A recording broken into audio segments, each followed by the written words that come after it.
மாயம்பக்தி நேர்களுக்கு வணக்கம். குரு மிதுன ராசியிலிருந்து கடக ராசிக்கு பயிற்சியாக இருக்கார். இப்போ 2026 ஜூன் 2ஆம் தேதி. இதுக்கு 12 ராசிக்காரங்களுக்கான பலன்கள்லாம் என்னென்ன அப்படிங்கிறத இன்னைக்கு நம்ம அரங்கத்துக்கு வாழ்க நலமுடன் ஜோதிடர் டிஜே சுந்தரபாண்டி அவர்கள் நம்மோட இணைஞ்சிருக்காங்க. அவங்க கிட்ட எல்லா விஷயத்தையும் கேட்டு தெரிஞ்சுக்கலாம். வணக்கம் சார். வணக்கம் மேடம். 12 ராசிக்காரங்களுக்கான இந்த குரு பயிற்சி எப்படி இருக்க போகுது, அதை பற்றி கொஞ்சம் சொல்லுங்கள்.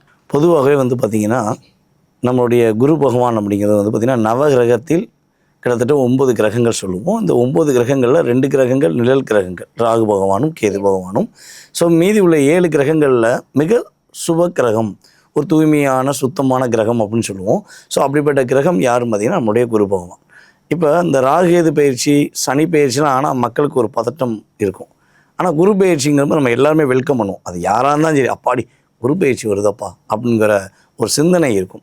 ஸோ அப்படிப்பட்ட குரு பகவான் இந்த வருடத்தில் ஒரு மிகப்பெரிய சிறப்பை நமக்கு அனைவருக்குமே ஒரு 12 வருஷத்துக்கு பிறகு கொடுக்க போகிறார் அப்படிங்கிறது உண்மை. ஸோ அது என்ன சிறப்பு அப்படின்னா, நீங்கள் சொன்ன மாதிரி மிதுன ராசியிலிருந்து தன்னுடைய அடுத்த கட்ட நகர்வான கடக ராசிக்குள்ளே அவர் போகக்கூடிய இந்த அற்புதமான காலம் ஒரு 12 வருஷத்துக்கு ஒருக்க நடக்கக்கூடிய செயல்பாடு. ஏன்னா குரு ஒரு ராசியை விட்டு இன்னொரு ராசியை கடப்பதற்கு 1 வருட காலம் எடுத்துக்கிடுவார். அதிசாரமாக முன்னோக்கி போவார், பின்னோக்கி அப்புறம் வக்ரமாகி வருவார். அப்படிங்கிறது கூட பொதுவாகவே ஒரு ராசியிலேருந்து அவர் மெயினாக ஒரு குரு பயிற்சி அப்படிங்கிறது 1 வருஷத்துக்கு ஒருக்க நடக்கக்கூடிய ஒரு செயல்பாடு. ஸோ இந்த செயல்பாடானது பார்த்திங்கன்னா இந்த வட்ட கடகத்துக்குள்ளே வர்றது அப்படிங்கிறது நம்மளுடைய குரு பகவானுக்கு மிக பிடிச்ச வீடே கடகராசி தான், உச்ச வீடு. ஆமாம், அந்த வீட்டில் தான் அவர் உச்சம் அடைகிறார். ஸோ அப்போ தனக்கு பிடித்த வீட்டில் அமர்ந்து அவர் ஸ்தான பலத்தை விட அவருடைய பார்க்குற பார்வையுடைய செயல்பாடு வில் பவராக இருக்கும், வேறு லெவலில் இருக்கும் அப்படிங்கிறது நிதர்சனமான உண்மை. மிதுன ராசிக்காரங்களுக்கான குரு பயிற்சி பலன்னா என்ன சொல்லுங்கள்? மிதுன ராசிக்கு ஜென்ம குருவாக இருந்த குரு பகவான் இப்போ தான் ராசிக்கு 2ஆம் இடத்துக்கு வருகிறார். ஸோ இந்த 2ஆம் இடங்கிறது பார்த்திங்கன்னா தனம், வாக்கு, குடும்பஸ்தானம் அப்படின்னு சொல்லுவோம். கிட்டத்தட்ட நம்மளுடைய மிதுன ராசிக்காரங்க மிகப்பெரிய அறிவாளி, மிகப்பெரிய திறமையானவங்க, புத்திசாலினா மிதுன ராசிக்காரங்க மாதிரி ஒரு புத்தி கூர்மை யாருக்குமே கிடையாது. ஆனால் என்னென்னா இவங்க தனக்கு சுயநலமாக பயன்படுத்தவே கிடையாது. அந்த புத்தி கூர்மையை இவங்களுக்காக பயன்படுத்தினாங்கன்னா கிடையவே கிடையாது. இப்போ ஒன்றும் இல்லை, நம்ம மிதுன ராசிக்காரங்கிட்ட போய் ஒரு கயிறை நல்லா முடிச்சா போட்டுட்டு ஒரு 50 முடிச்சை போட்டு இதை அவுத்து கொடுங்கன்னு சொன்னீங்கன்னா அது எப்படி ஈஸியாக அவுக்கணுமோ அவுத்துருவாங்க. அது மாதிரி ஒரு குடும்பத்தில் ஒரு பிரச்சனைனா மிதுன ராசிக்காரங்கிட்ட சொன்னீங்கன்னா அதை எப்படி பிரச்சனைலாம் முடிக்கணுமோ முடிச்சிருவாங்க. ஆனால் இவங்களுக்கு ஒரு பிரச்சனை வரும்போது இவங்களால சிந்திக்க முடியாத அளவுக்கு நிறைய குழப்பங்களை கொடுத்துருவாங்க.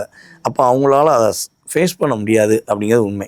ஸோ பொதுவாகவே நம்ம மிதுன ராசிக்காரங்களுக்கு கிட்டத்தட்ட ஜென்ம குருவாக இருந்த குரு பகவானும் சரி, நம்மளுடைய பாசக்கார சனி பகவானும் சரி, நிறைய விஷயங்களை, அனுபவ பாடங்களை கற்றுக் கொடுத்துட்டாங்க. இப்போ தான் மிதுன ராசிக்காரங்க நம்ம வாழ்ந்த வாழ்க்கை நமக்காக இல்லை, இவ்வளோ நாட்கள் நம்ம மற்றவங்களை நம்பியே வாழ்ந்துட்டோம், அதாவது மற்றவங்களுக்காகவே வாழ்ந்துட்டோம், இவங்க நல்லவங்க, இவங்க நமக்கு நல்லது செய்வாங்க நினச்சி நிறைய ஓடோடி போய் உதவி செஞ்சு நிறைய மாட்டிட்டாங்க. இதில் வேலை இழந்தவர்கள் அதிகமானவே, கடன் பிரச்சனை சிக்கினவர் அதிகமானவர், தன்னுடைய வாழ்க்கையில் ஒரு போராட்டத்தை தாமேலே மற்றவங்க பரிசுமத்தி அதை ஏற்றுக்கொண்டு வாழக்கூடிய நிலைமை நம்முடைய மிதுன ராசிக்கு இருந்துச்சு. ஸோ இதிலேருந்து மாறக்கூடிய தன்மை குரு பகவான் அற்புதமாக 2ஆம் இடத்துக்கு போன பிறகு கிட்டத்தட்ட இவங்களுடைய கடன் பிரச்சனை இவங்களை மீட்டு எடுத்து கொடுக்க போகிறோம்.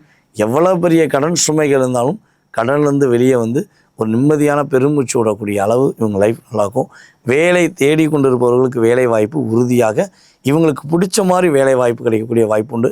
வேலையில் இருக்கும் சார், ஆனால் என்னுடைய மேலதிகாரி என்னை புரிஞ்சுக்கல, எனக்கான அங்கீகாரம் கொடுக்கல, என்னை டார்ச்சர் பண்ணுறாங்க அப்படின்னு நினைக்கக்கூடிய நிலைமையில் இருக்காங்க அப்படின்னா அந்த நிலை மாறப்போகுது.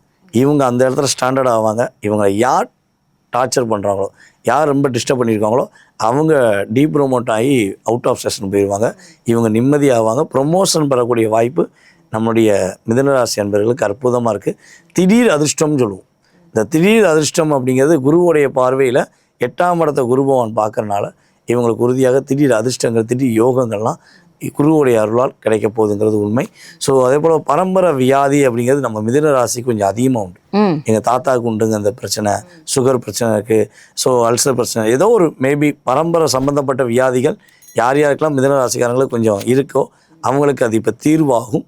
அவங்களுக்கு அது தொடர்ந்து வராமல், இவங்களை விட குடும்பத்துக்கு உள்ள நம்மளுடைய குழந்தைகளுக்கு வராமல் ஸ்டாப் பண்ணக்கூடிய ஒரு பாக்கியம் இந்த காலகட்டங்கள் நம்முடைய மிதுன ராசிக்கு சூப்பராக இருக்குது.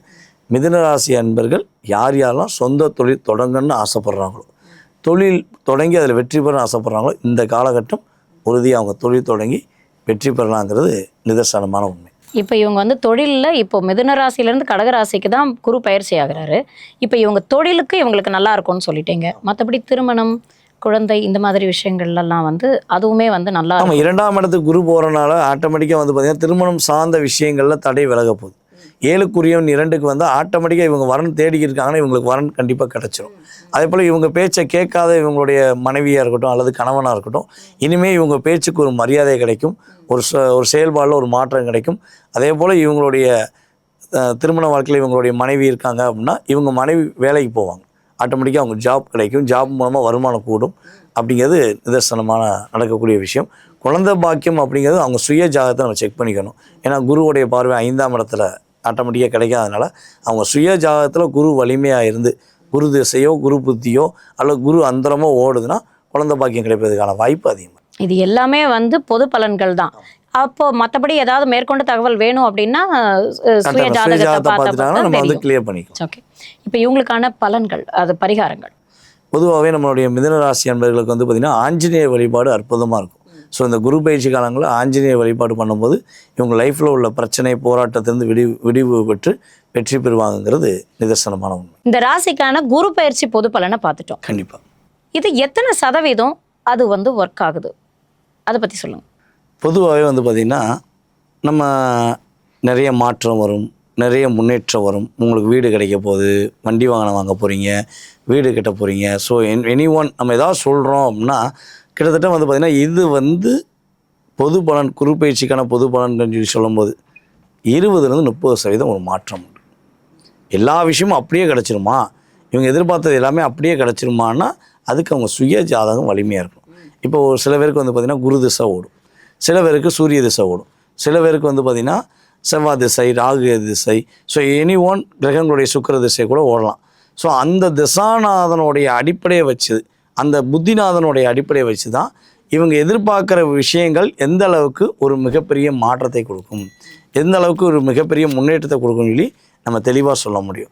அப்போ இந்த 20-30% அவங்க சுய ஜாதகத்தில் உள்ள நடப்பு தசா புத்தியும், அதே போல் அவங்களுடைய லக்ன ரீதியாக எந்த கிரகங்கள் இணைவாக இருக்குது, எந்த கிரகம் ஆளுமை பெறுது, எந்த கிரகம் வலிமை பெறுகிறது, எந்த கிரகம் வலிமை இழக்கிறது, அதுமாதிரி நீசம் அடையிறது அப்படின்னு சொல்லி பார்க்கும்பொழுது அந்த கிரகத்துடைய தன்மைகள் இவங்க சாதகத்தில் சாதகமாக இருக்கா அல்லது பாதகமாக இருக்கா அப்படிங்கிறதெல்லாம் நம்ம தெளிவாக செக் பண்ணோன்னு வச்சுக்கோங்களேன்.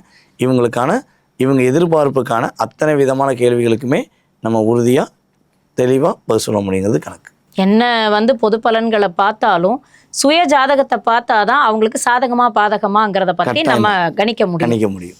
அதனால அவங்களோட சுய ஜாதகத்தை ஒரு தடவை வந்து செக் பண்ணிக்கிறது ரொம்ப நல்லதுன்னு சொல்ல வரீங்க. கண்டிப்பா. இப்போ இந்த குரு பயிற்சி பலன்கள்லாம் பார்த்தோம். கண்டிப்பா நிறைய விஷயங்களை எங்களோட ஷேர் பண்ணிக்கிட்டீங்க. ரொம்ப நன்றி. ரொம்ப நன்றி.